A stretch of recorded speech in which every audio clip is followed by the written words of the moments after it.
ওরে অবৈধ ভোট কেটে গেলে দিদির নিশ্চিত হবে পরাজয়। তাই দিদির এছায়ারে দেখি এত ভয়।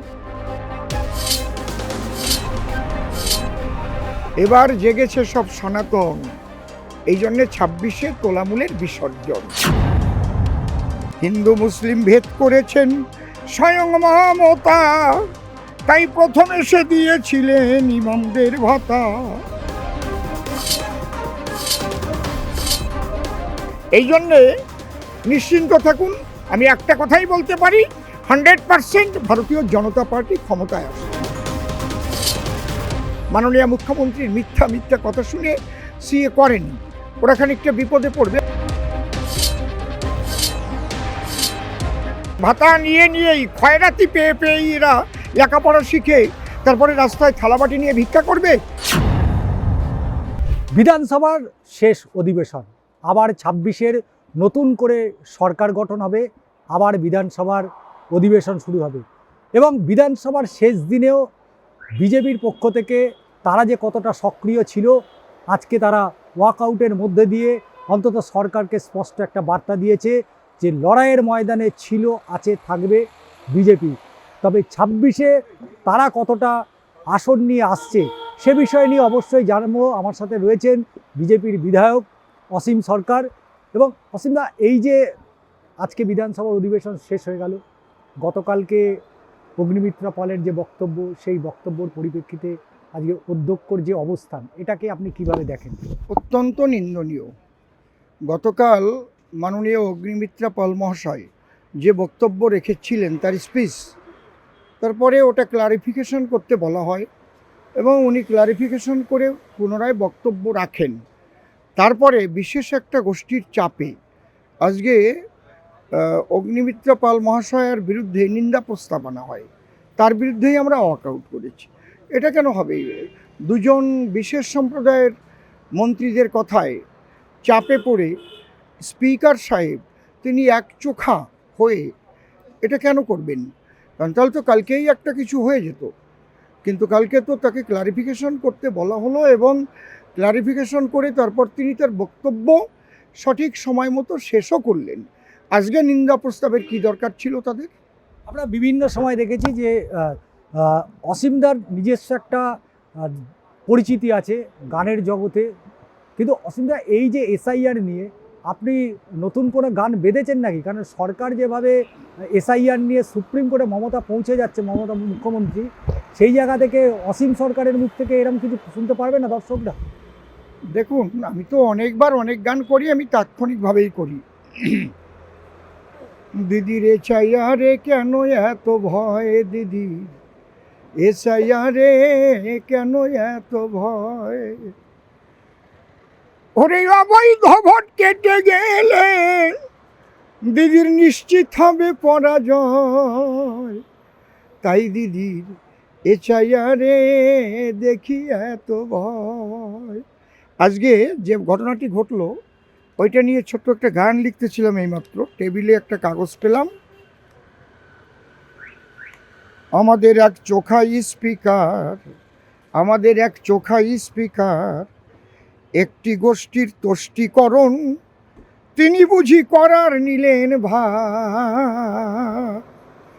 হিন্দু মুসলিম ভেদ করেছেন স্বয়ং মমতা, প্রথমে সেই দিয়েছিলেন ইমামদের ভাতা।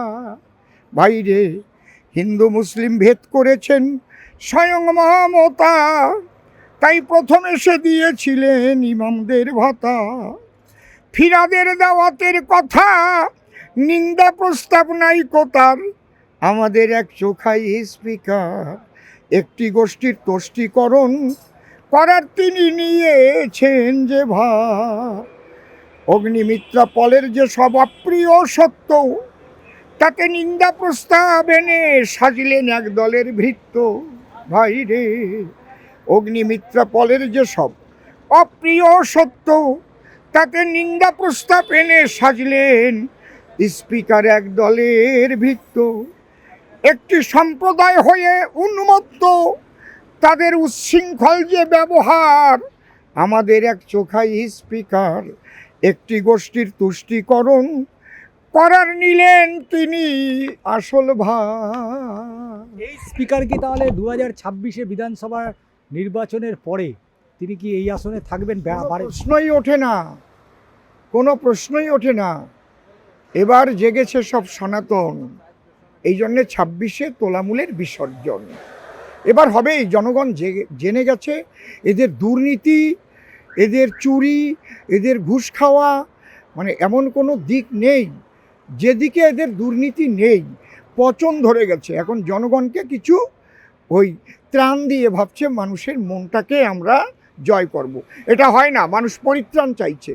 ছেলের মাকে তুমি 1-1.5 টাকা দিচ্ছ আর ছেলেটার জীবনটাকে চিরকালের জন্য নষ্ট করে দিচ্ছ। তার চাকরি বাকরি নেই, কিচ্ছু নেই, স্কুলগুলো বন্ধ হয়ে যাচ্ছে, কোনো কলকারখানা নেই। আপনারা একটু সাম্য দৃষ্টিতে একদম বিশুদ্ধভাবে যদি আপনারা বিচার করেন তাহলে আর 1 সেকেন্ড মাননীয় মুখ্যমন্ত্রীর গদিতে থাকার অধিকার নেই।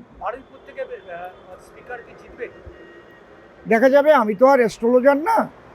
তবে কে যে কোথার থেকে জিতবে আর কে যে কোথার থেকে হারবে আপনাদের দেখতে পারবেন। অভাবনীয় ঘটনা ঘটবে।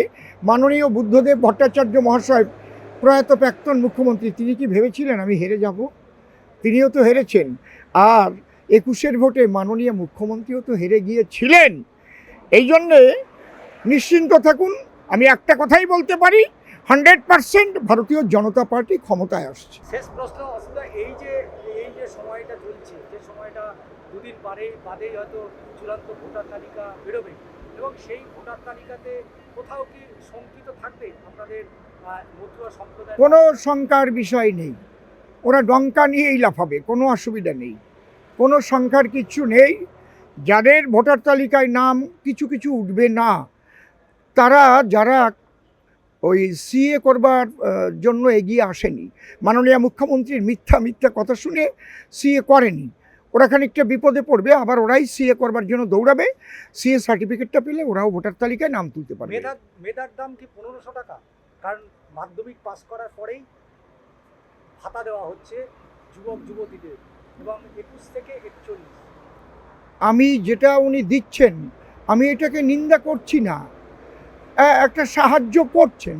ডক্টর বাবা সাহেব বি.আর. আম্বেদকর তিনি সাংবিধানিকভাবে বুক গ্রাউন্ডের টাকা দেওয়ার কথা, একেবারে সেই প্রাথমিক থেকেই বুক গ্রাউন্ডের টাকা, যখনই কেউ হাই স্কুলে যাচ্ছে সেখান থেকেই কিন্তু তারা পাচ্ছে বুক গ্রাউন্ডের একটা টাকা, একেবারে কলেজ লাইফ, বিশ্ববিদ্যালয় লাইফ পর্যন্ত। এটা সাংবিধানিক অধিকার, এটা দিক, এটা আমি তাতে মানা করব না, এটা বন্ধ হবে না বিজেপি আসলে। কিন্তু এদের চাকরি বাকরিটার তো ব্যবস্থা করতে হবে। এরা বলছেন যে 18 থেকে 41 যারা বয়সের ছেলেপেলেরা, তাহলে 41-এর পরে কি হবে? 41-এ এদের ভাতা বন্ধ হয়ে যাবে, তারপরে কি হবে? তারপরে আবার কি ওই বৃদ্ধ হয়ে গেলে বৃদ্ধ ভাতা নিয়েই খয়রাতি পেয়েই এরা লেখাপড়া শিখে তারপরে রাস্তায় থালাবাটি নিয়ে ভিক্ষা করবে? এইগুলো ঠিক না। কলকারখানা করার দরকার, শিল্প গড়ার দরকার, স্কুল কলেজ গড়ার দরকার, এবং যাতে মানুষের কর্মসংস্থান বাড়ে, বেকার সমস্যাটা দূরীভূত হয়, তার একটা কাজও মাননীয় মুখ্যমন্ত্রী এসে করেননি। উনি ভেবেছেন বাংলার মানুষ বোকা আছে, এদের মদের লাইসেন্স দিয়ে মদ খাওয়াবো, এদের একদম মাতাল করে রেখে দেবো, আর কিছু ভাতা দেবো, মায়েদের ভোটটা পেয়ে যাব, যারা নূতন ভোটার হয়েছে তাদের ভোটটা পাবো। মানুষ অত আর বোকা নেই। এরা যদি বোকা হয় তাহলে এদের বোকামির জন্য এরা শেষ হয়ে যাবে। আমার মতো অসীম সরকার এদের কিছুই করতে পারবে না। বাংলাটা জঙ্গলের রাজত্ব হয়ে গেছে, আরও হবে, কিন্তু আমরা তা হতে দেব না। এবার ভারতীয় জনতা পার্টি ক্ষমতায় আসবে। নমস্কার। আমরা কথা বলছিলাম অসীম সরকারের সাথে।